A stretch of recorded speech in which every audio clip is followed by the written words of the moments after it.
Meccano part number 27A, 57 tooth gear wheel.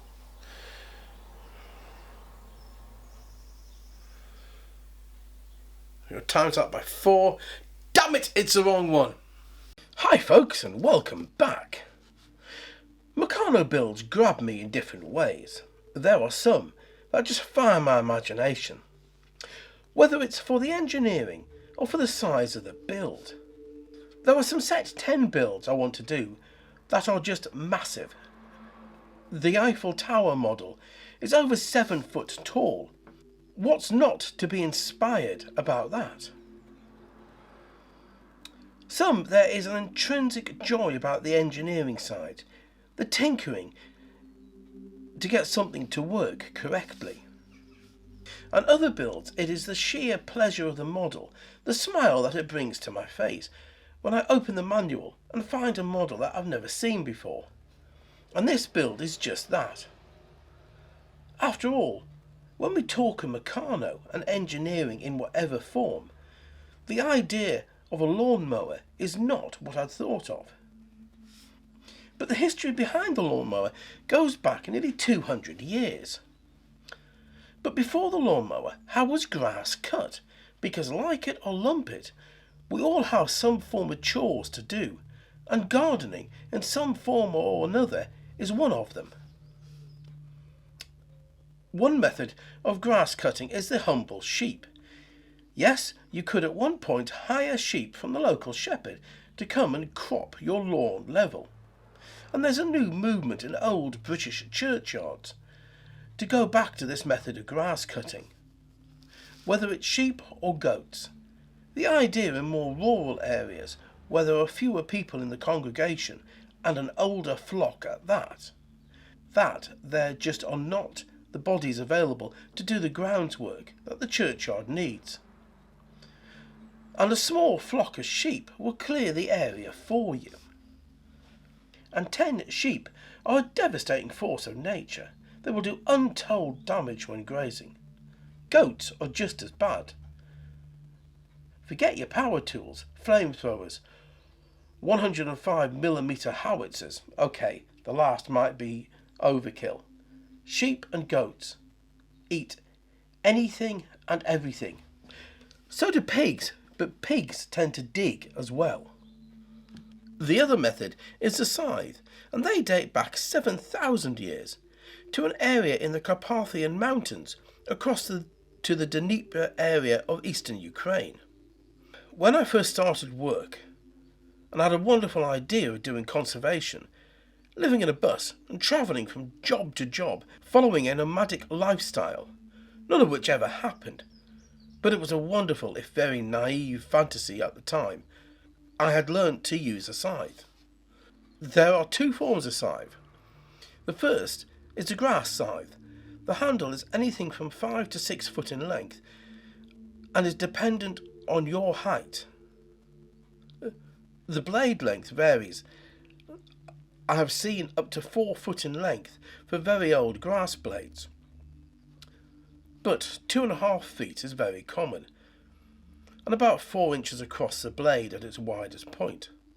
The second is a brush or heavy duty blade, the blade of which is around 18 inches in length and about 6 inches across.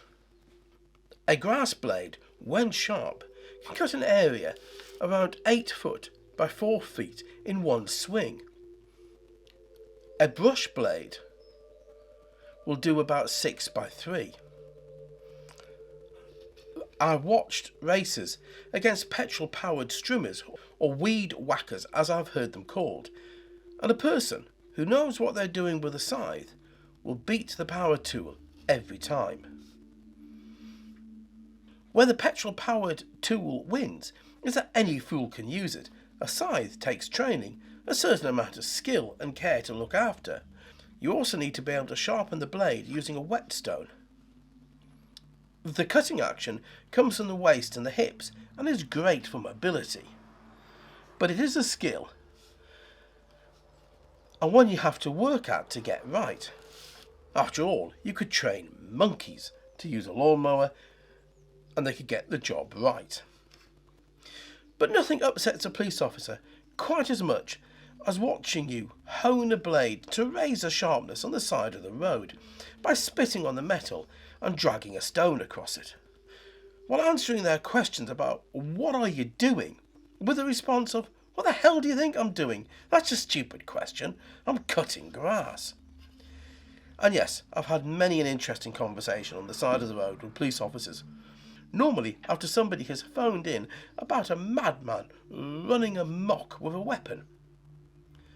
Most of them have been very civilised discussions about work, tools and ways of life, including the apology, but they had a 999 call and had to respond. Others not so civil. But there is good and bad in everybody.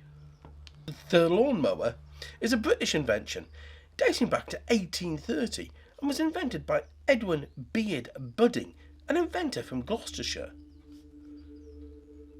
and is linked to the British love of lawn sports such as cricket and tennis.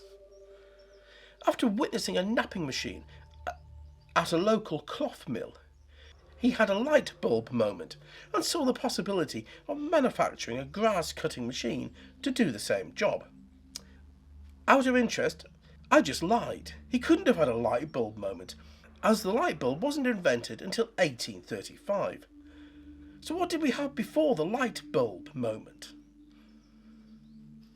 As a candle or oil lamp moment doesn't have the same ring to it.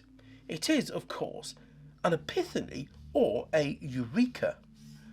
Eureka is credited to Archimedes, who, according to the legend, was having a bath when he realised that volume displaced water, and therefore that the volume displaced was equal to his weight. And he realised that irregular objects could be measured with precision, upon which, jumping out of his bath, he ran into the street in a state of undress, shouting the phrase that we now know as Eureka! I would advise not doing this, as that will lead to a conversation at the side of the road with a police officer that you might not want to have. What Budding saw in the napping machine idea was the ability to cut grass to the same length every single time. And I will admit that to do that with a scythe takes a lot of skill, and is something I've never managed. In fact, sheep will do a better job of cropping to the same level, but even they will leave an area completely untouched. By the end of August 1830, with a patent in hand, Budding had teamed up with John Ferriby, who was an engineer with his own workshops, and was able to build and market the new device, with some of the first machines being sold to Regent's Park Zoological Gardens in London and Oxford colleges. Budding went on to design the screw-adjustable spanner in 1842 and firearms. So maybe the idea of a 105mm howitzer to cut grass isn't such a bad idea after all. Again, I come back to conversations with police officers, and British police officers really do not like seeing guns in public. Being an ex-firearms instructor, I can vouch that our laws are very tight on any firearms in public. With John Ferriby owning the rights to the patent to the lawnmower, much didn't happen for the first 50 years, because otherwise you were paying Ferriby for your invention. But while Budding is credited as inventing the first lawnmower, these machines were designed for larger areas, or if you like, commercial use. By the time he and Ferriby stopped producing mowers in 1863, they'd sold over 5,000. It took the American Amariah Hill of Connecticut to see the possibility of adapting the Archimedes screw to act as the cutting blade against a shearing point attached to the frame of the mower. And the push mower that all of us have seen was invented in 1867. But of course, us Brits had to go one better, and in the early 1890s, the first powered lawnmowers were beginning to make their appearance on the market. In 1893, James Summer from Lancashire invented the steam-powered lawnmower and started trading as the Lancashire Steam Motor Company based in Leyland. Shortly later, they changed their name to Leyland Motors, and then British Leyland, which if you've ever owned one of their cars or worked on a British Leyland car, the language used at some point is not permissible under the new YouTube rules. Looking at the Leyland steam lawnmower from the 1890s, it looks like it has the very big brother version of the Meccano vertical steam engine from the 1920s powering it. The first grass boxes were flat for lawnmowers. It wasn't until the 1860s when the curved front loading box was invented. Ransom, Sims and Jeffries, a major British manufacturer of agricultural machinery, had also gotten on the lawnmower game, and in 1902, along with some other companies, they decided that maybe bolting a petrol engine onto a lawnmower was a better idea than a steam engine.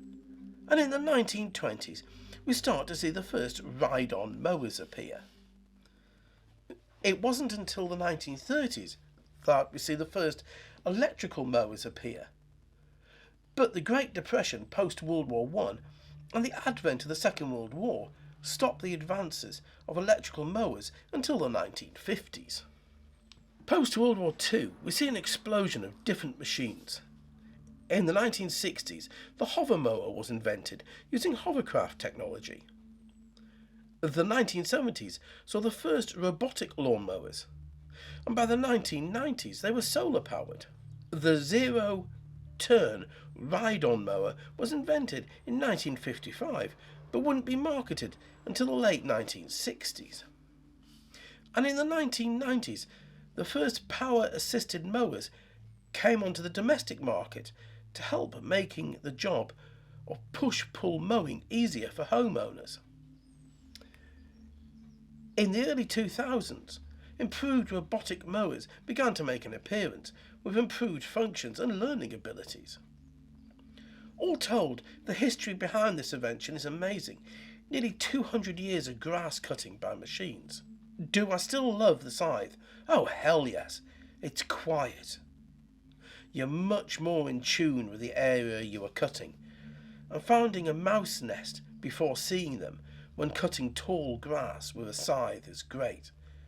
Just that moment of being able to step past and leave their mother to come back and move them, and they do, is lovely. But the mower makes the job so much easier, and it takes nearly 2 hours to do my lawns, a job I need to start soon, as the grass is already beginning to grow, although it's late March and still cold at night. So the next time you do your lawns, just remember, you could be using a steam-powered lawnmower, and how much fun would that be?